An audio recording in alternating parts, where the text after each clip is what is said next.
Hey guys, it's Marcus again. I found that getting back into reading books was a huge step as part of my mental journey. It was just something that came organically to me. So if these are things that resonate with you, try reading these 5 right here. My first one and my all-time favorite actually is The Courage to be Disliked. Now this is something that was referred to me by my therapist and I couldn't be happier with it. This book is basically a deep dive into not giving a damn, but in a healthy way. It's based on Adlerian psychology and it breaks down why we care so much about other people's opinions and how to let go of that pressure. It's like a conversation between a philosopher and a student, so it's super digestible. If you overthink everything like I used to, this one's for you. Next one is my all-time favorite as well. It's The Alchemist. This one is super popular. It's been out there for ages and I still come back to it.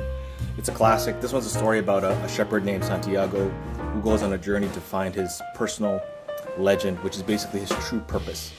It's simple but deep and it'll hit you with those chase my dreams kind of vibes. If you need a little inspiration to take a leap, this is the one for you.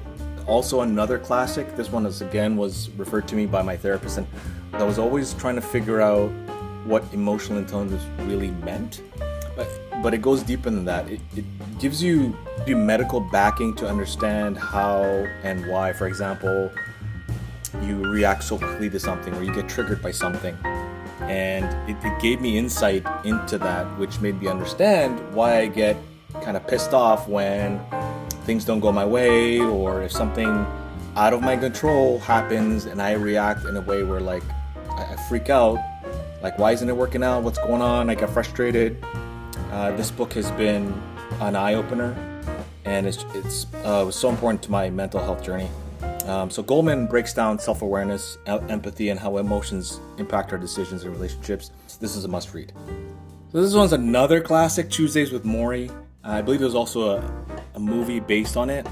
And this one, my wife gifted to me for Christmas a few years back. And this one will definitely hit you emotionally.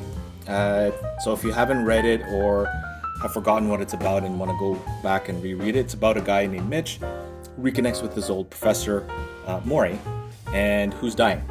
And every Tuesday they talk about life, love, regrets, happiness. It's like sitting down with your wise old grandpa or mentor and getting all the life lessons in one book. Be warned though, you will get emotional, you will cry. And I believe that was the intention of the book, was to really engage you and draw you in. And the last one, I just started this, and it goes with the common theme from actually a lot of these books, where we try to relieve the weight we put on ourselves, or people's opinions of us, or perceived opinions of us, and just to let it go. And there's a lot of things that it's taught me so far, or reinforced so far, that really a lot of that is just waste. It's a waste of effort, waste of energy, and you could do so many other productive, positive things with your life and your time and your energy on other things. No, let me rephrase that. It's a reminder and a reinforcement that the less weight we carry from all of the negative crap that we perceive from other people, the more productive we are in doing the things we actually are passionate about, that we like. So, for example, I was lining up to go get my driver's license renewed, and I had thought that people were looking at me oddly because I didn't know where to go, or I didn't know what the process was. And maybe they were. And if they were, who cares? I'm pretty sure they were in that spot at one point or another. I'm not the only one. And now when I go do these things in public, or whenever I got to do errands outside, I don't really care anymore. I just let it go. It's not a big deal. There's an odd laugh or something like that. Okay, go ahead, laugh. I really don't care. It's got nothing to do with me because you don't know me, right? So that's the message that basically this book reinforces. Again, I just started, but I get a sense that that's what the theme is about. Definitely a must read, and this one gets straight to the point. The whole idea here is stop trying to control how people act, react, or think about you. Let them do their thing. You do yours. If you get stuck in overanalyzing people's opinions or actions, this book is the wake-up call that we all need.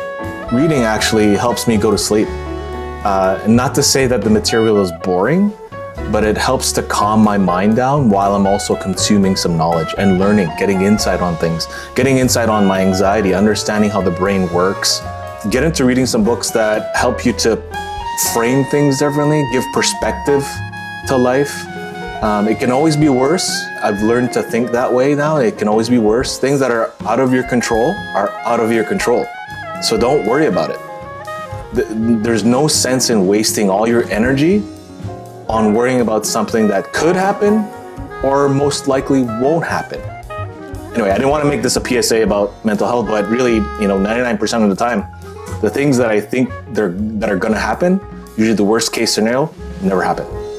And these books have helped me to frame my mind and give me a better mindset going into the next phase of life.